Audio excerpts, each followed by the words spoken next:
Hey guys, it's Matt. You think your life is bad? Let me show you what I do all day long, at least for the past month or so, other than when I'm making a video, preparing for a video, or working on the book. I'm trying to figure out Russian stove building, and the videos are entirely in Russian. You can't get anything good in English.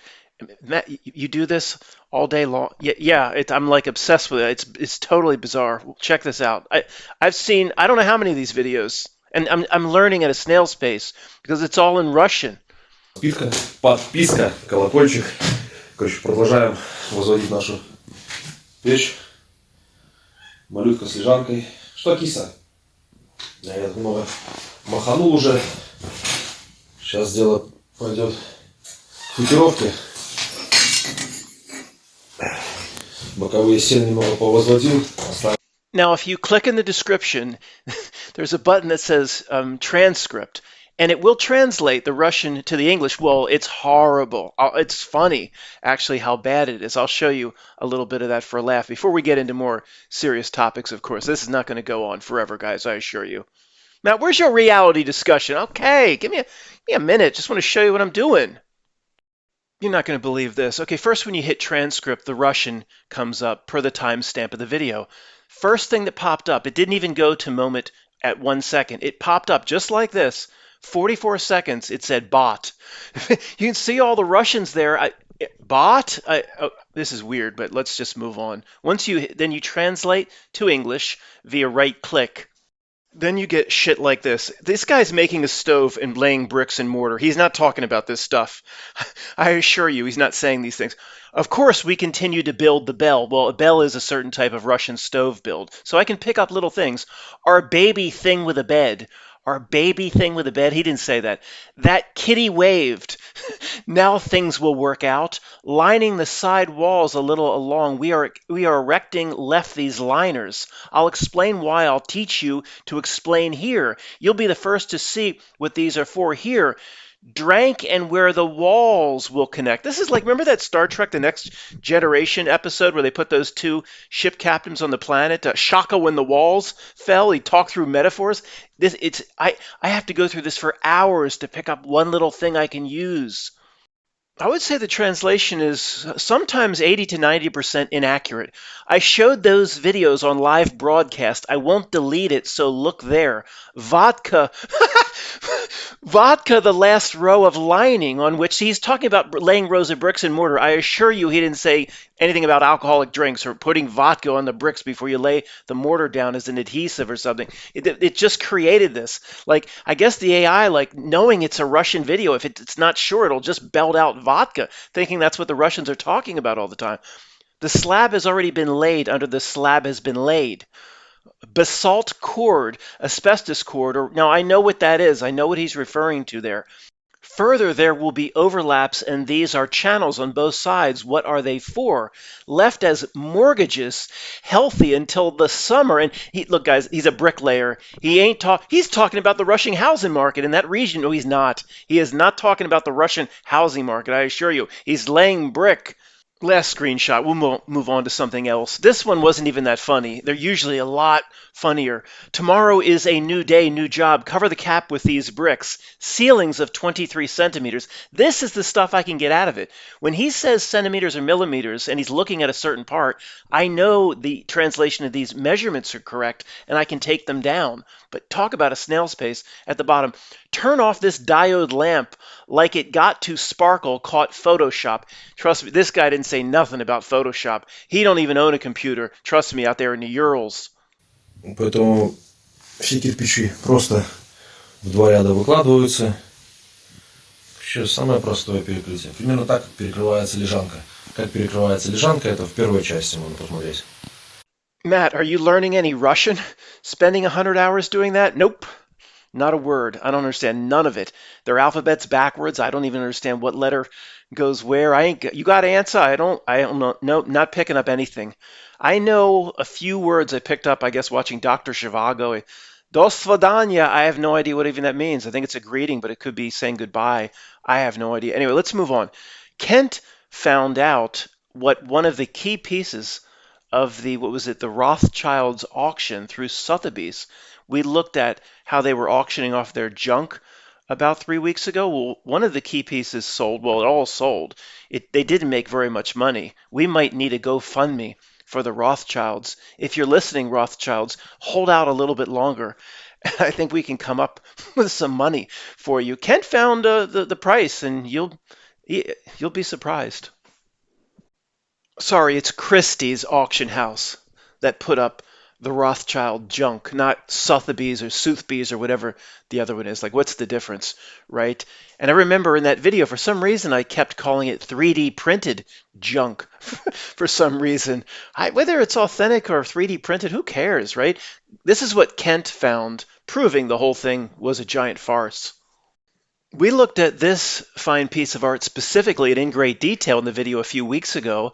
Supposedly a portrait, and I think I remember translating the French, presumed to be La Baroness Alphonse de Rothschild, a Rothschild relative, a portrait from, I'm not sure the time period, but probably before Polaroid and Fujifilm existed. So you would think the Rothschilds would want to hold on to one of the only images of a relative, right? Or maybe they snapped a picture on their phone so they have it there so they can give away the original painting. Is that what anybody thinks happened? Well, the point is, it would have been a cringe-worthy auction if anybody was there in person. I hope this one was online. You want to talk about uncomfortable silence. They wanted 4,000 to 6,000 euros for the painting and got $1,386 euros. 1,386 they got. I believe most pieces you could bid on online, but I think there was a real auction as well, guys. If I remember correctly, London and New York, real people sitting in a room. Let's say this piece was brought out where real people were sitting in a room where James Bond was bidding on that Fabergé egg or whatever. How uncomfortable would that room have been? Next up in our Christie's auction, a very special piece, a rare opportunity for those sitting in the room willing to bid. Lot 666 from Phantom of the Opera. We have a watercolor fresco that dates back to the late 19th century, which is presumed to be the Baroness de Rothschild Alphonse herself. Who painted it? There's no questions during the biddings. Who painted it? We don't know who painted it, but we're very sure the painter knew Rembrandt. Now we'll start the bidding today at 3,000 euros. Do we have 3,100? Anyone in the room? 3,100. Anyone? Bueller? Anyone at all? We'll start the bidding at 2,000.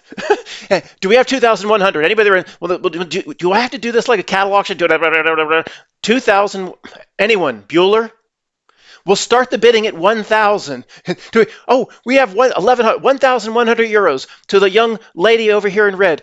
Anyway, we have 1,200 euros to the old gentleman in the back. 1,300 euros. Anyone else? 1,386. You're bidding 13. Do we have anyone in the room? 1,387. Can we get one more dollar for the Rothschilds? 1,386 going once, twice. Sold to Mr. Fred Sanford and his son Lamont at Sanford and Son Salvage. Thank you, sir. This is actually a real picture taken just 3 weeks ago of the Rothschild family monitoring the auction and how it's going. From where do they live? Somerset House or something in London. I had looked it up before. Somerset. This is the whole family gathered to see how much money was being raised in the auction. And when that painting sold for just over $1,000, they wanted a lot more. But that woman in pink there turned at this moment to the woman in the green dress and said, "Elizabeth, we don't have to go to Buffalo Wild Wings anymore. We're dining in tonight for the first time in a decade with butler service." And the other woman said back, "Susan, we don't have to go to Buffalo Wild Wings tonight or McDonald's. We're dining in and we're bringing the butler back at least as long as we can afford him." Guys, in closing this section before we move on to another important topic, I need to pose a very serious question to you, the commenter. Do we need to do a GoFundMe for the Rothschilds? I'm in no way joking. Do we need to raise money for the Rothschilds? You and I, right here. I don't know how we'll do it. Maybe Sotheby's or Christie's will work with us. We'll auction off our junk to benefit the Rothschilds. Whatever you may have. Do you have ripped jeans? They might take it through Sotheby's. Do you have socks with with just a slight hole, not a big hole. They might take that through Christie's. I would say these people that you're looking at here, any dollar that we can raise for them would be appreciated. Maybe, guys, what's going on in Gaza and the West Bank right now with the war in Israel, maybe it's these people's last chance to find a place to live. And in a last hurrah, they might be clearing space out for themselves in the Gaza Strip. Don't laugh. I'm being absolutely serious. I think a GoFundMe is in order. If we could raise just a few thousand for the Rothschilds, I think we should do it, guys, and stop being selfish. Look at this, 30 more seconds, guys. This is really good news. I went to CNN because I heard the bad news about SpaceX and Elon Musk, and we'll look at that in just a moment. This popped up. It knew I was talking about it. Classic Week is still going on. You can still get the Rothschild junk right at CNN right now for me, showing me the ad through the 22nd of November. Classic Week at Christie's. It reminded me to remind you, you can still get their junk. SpaceX rocket explodes. Oh no. Matt, why do you say oh no? Do you actually feel for all the good people that work at SpaceX and their collective hundreds of thousands of quote man hours put in didn't come to anything or didn't come to fruition and it was all for nothing? No, I could care less about that. I'm just tired of hearing about SpaceX and more particularly, I'm tired of hearing about Elon Musk. This is CNN.com right now as I'm recording this morning, Saturday. It says live updates. Why would there need to be an update? It exploded. It exploded. What do you need somebody on the pad saying, we have an update, it's still in pieces, the flames are gone. Why do I need live updates? It exploded. It's not happening as we talk or speak, is it? SpaceX Starship rocket lost in second test flight. Subheadline before one reads the important article at the bottom right. SpaceX rocket exploded. It was a failure, but it achieved big milestones. What? How does anything that blows up on the pad achieves big? I mean, guys, it's one thing, they say double speak, or I guess you could trace it back to Goebbels or Goebbels or whatever. I mean, they will just tell you something. They'll tell you the banana is bright green and it is in your hand yellow, and they'll tell you it is bright blue, and people believe it. Oh, it exploded, but look at this good news, Betty. It achieved big milestones, which they learned tremendous things. How come the things never blow up? When isn't that damn Dragon capsule supposed to be taking people back and forth to the ISS? That always goes completely smooth. But whenever it's doing something else, it blowed up. It makes who could possibly buy any of this horse shit? I'm not clicking on the link, the SpaceX link. I don't care one bit what happened to SpaceX. This, to a degree, is what I want to talk about, but not the article itself. I can't say very much about it directly. What happened at lunch to me yesterday? Now, I don't go out much. But my dad said, come to lunch with your uncle. He's coming up again. And my friend Fred, and the three of them and me. And what happened related to how my uncle was presenting this story. I'll talk to you about it in hobo code. I'll come back and talk to you in person on camera as some sort of Joe Rogan Stable Diffusion deepfake. I'll come back and do that in just a moment if I can get the permission from the Joe Rogan producers to put on the deepfake. I want to talk about this in hobo code. And I want to talk about triggered. My uncle, I don't know what word to use. Download is not the right word. Triggered is not. I thought he was going to stand up and turn the table over. Okay, guys, let me talk about the headline I just showed you related to what happened to me at lunch yesterday. The world is completely gone. People have completely lost their minds. The download isn't even the appropriate word anymore. I don't even. If you would have told me this, I say this all the time, if you would have told me this is where we would be 10 years ago, I would have said, no way. And we were aware of the adversary then. It's just mind-boggling. The world is gone. I mean, okay. Related to the headline that I just showed you, when we talk about hobo code and somebody yelling at me, yeah, Matt, it knows what you're talking about. I would think with ChatGPT version 10 coming out, it comes out every week, there's a new. I think it knows what I'm talking about. But somehow this has worked for me. I'm still here. The channel's still here, and some people find it funny. So we'll just, if it has worked, so we'll continue to do it. So the headline said, we'll just say the first words, date. I don't know, we'll develop a better code. For now, date, wind chimes. Date chimes. Bot, wind chimes. Date chimes are on the rise, of course. And this is what triggered my uncle yesterday, this aspect of the conversation after we talked about sports and the Philadelphia Eagles and all the trivial stuff and his second knee implant, all the ailments and all that stuff. Then it got heated with politics. So what CNN presents, and my uncle explained this to me yesterday and everybody at the table, how these he was more, of course, as a let me tell you a little bit about my uncle for a second.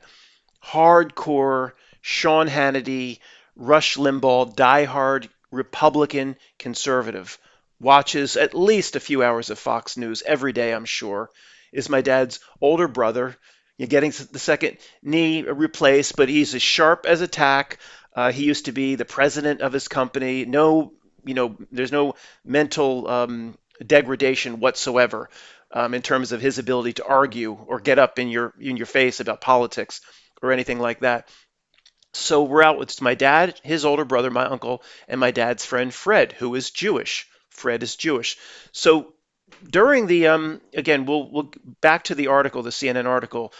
Before I tell you exactly what happened at lunch, the article. I mean, and he explained this to me. I don't watch any news, and it's just what they're getting away with is just incredible, guys. Because even the way the CNN article presents it, they show a Palestinian woman bought in the CNN article. They show an Israeli woman, both living in the United States, but both feel per when you read these articles that they can't walk down the street. The one article I pulled up said she went out of her house and a man ran up to her and started screaming at her. So before I tell you what happened at lunch, the news will tell you, and I didn't know this. I looked into it a bit this morning, and after what happened with my uncle, the news will tell you that these date chimes are up 10,000% all over the country. The Israeli woman doesn't even feel like she can walk down the street, and the Palestinian woman feels the same. They're doing it incredibly. They're doing it to both sides. Guys, here's what's going on. I haven't looked into it for more than 5 seconds, but I know the way the Not Milk does business. I'm sure there's a few of these incidences, no doubt. There's over 300 million people in this country. 300 million. So one or two things might happen over here, and one or two things might happen over here, and a few things here, and a few things there. Overall, is it a problem? No. The news will make it out so these people apparently can't even leave their home when the incidence is 99% less than what the news is making it out to be. My uncle, I don't know what they're telling him on Fox News, but he believes that there are thousands of there. No, no, let me back up. He's telling me about these protests on these college campuses, the hardcore leftist liberal campuses, the Ivy League, Vassar, Bard College, left-wing hole hells like Wesleyan, things like that. Bryn Mawr College, a left-wing hellhole that's not too far down Route 30 here. He will tell me about these protests, but it's not just protests on behalf of the Palestinians. He believes, I don't know what they're telling him on Fox News, he believes these college kids want, they say I can't say it, the end of Israel or to have the Israelis go away. You know what I'm trying to say, but use the harshest words possible. He believes these college kids, thousands and thousands in these colleges, and I'm sure there's a hardcore little liberal element, but thousands of college kids aren't wishing for the blank of the entire nation of Israel. And he's basically like starting to scream at me. Where have you been? I can't believe you're our relative. Like these people are like these. He believes all these stories about these the wind chimes. He thinks the incidents every time you go into Philadelphia, you're just going to see date chimes all over the place.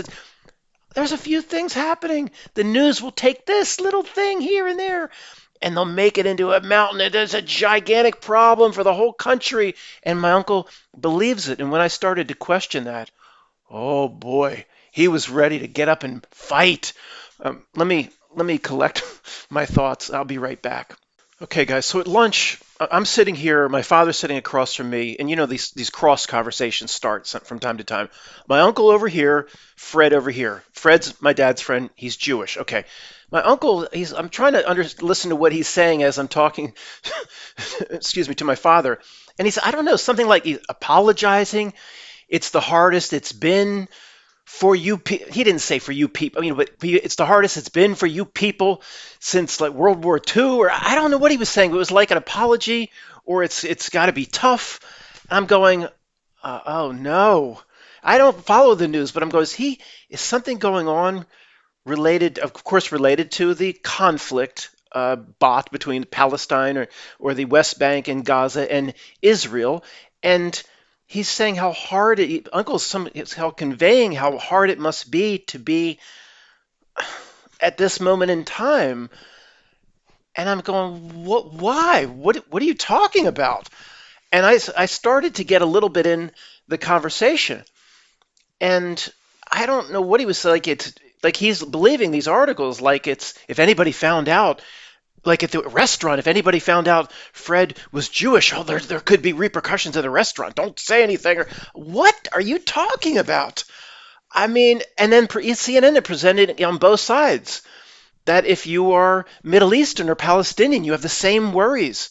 I mean, guys, and I'm starting to ask a few questions of my uncle, and he turns to me like he senses that I don't believe him, or I don't believe the news, or I don't believe that in general. I don't know how I said it, but he's getting the message pretty quickly that I don't believe this is the problem that the news says it is. Maybe there's, this amount of incidences, and the news will make it seem like it's just happening everywhere. And I forget exactly what I said, but I mean, it was like a triggered. He leaned forward like he was so angry.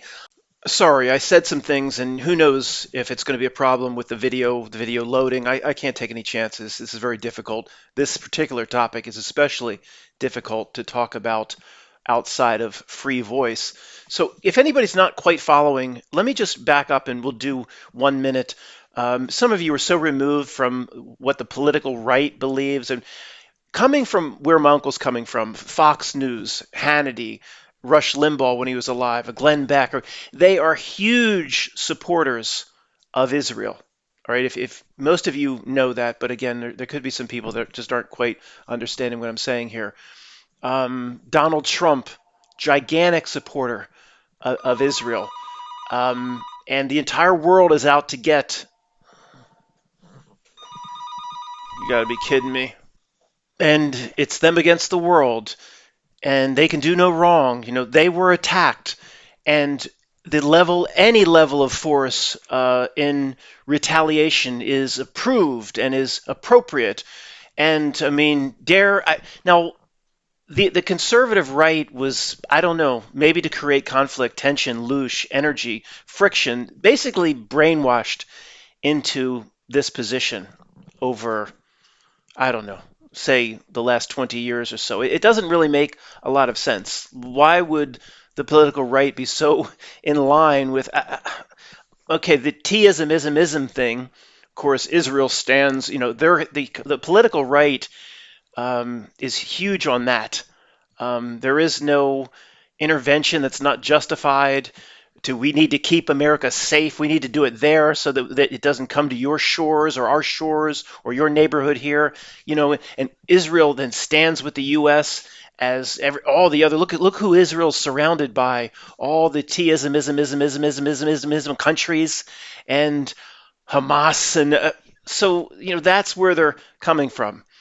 And I started to suggest, well, my uncle, again, there's thousands of kids at Yale, Harvard, Brown, Columbia, Dartmouth, and they're not just protesting for the Palestinians or taking that side, and they want the absolute end of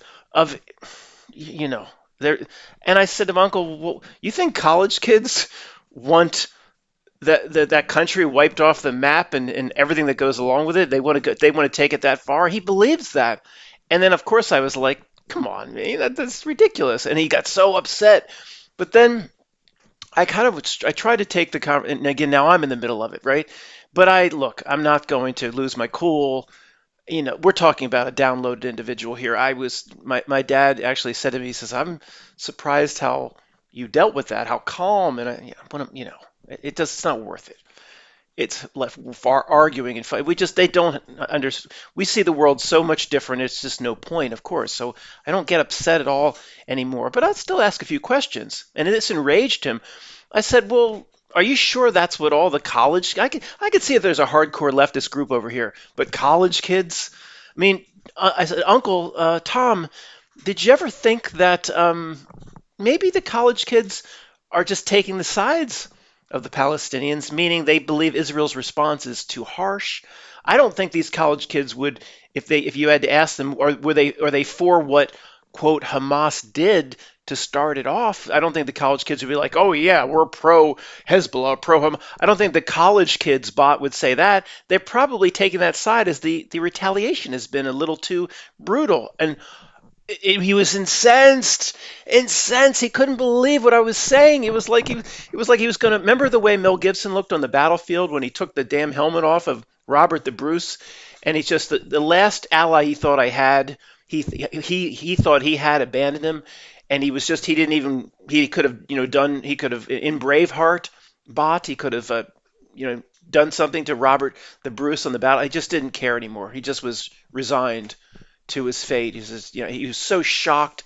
That's the way my uncle looked at me, like he took my helmet off, and it was Robert the Bruce betraying him or something. He was like, he was like, I was kicked out of the family in that moment. He was at one point ready to attack, and then he was ready to cry, and I was like, first of all, why is this so important?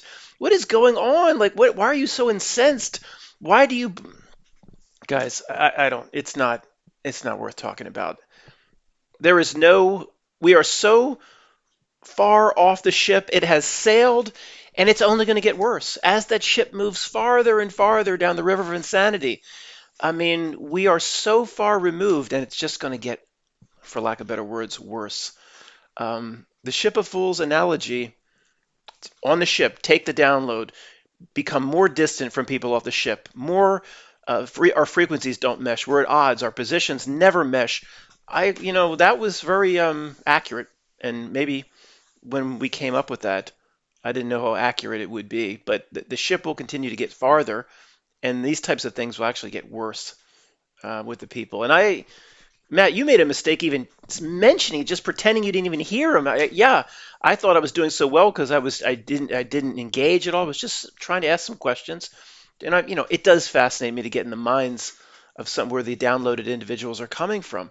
And so I might always ask a few questions. I don't want my uncle enraged at me, but was I just going to sit there and do nothing and say, I'm not really there either. That's not, as you might imagine, that's not really my my personality. I like to argue and engage with people, and I don't want to. I don't. My older uncle has been very generous to me. I would never embarrass him or show him up or any. I would always hold back. But I can't just sit there either. I'm going to ask a few questions. And nope, Matt. Every single protester in favor of Palestine is the most radical of hardcore leftists, and they need to be stopped, or Israel someday will not exist. And I was like, okay. And we kind of patched it up on the way out. I was not ever that upset at him, but he was furious. If he was a younger man, he would have swung at me. I mean, it was like that. It really was. I don't know. I guess that's all we can say. It was very hard to talk about that topic here, guys. I'm going to look and see if there's anything else I wanted to talk about. But if not, I will catch you tomorrow at freevoice.io.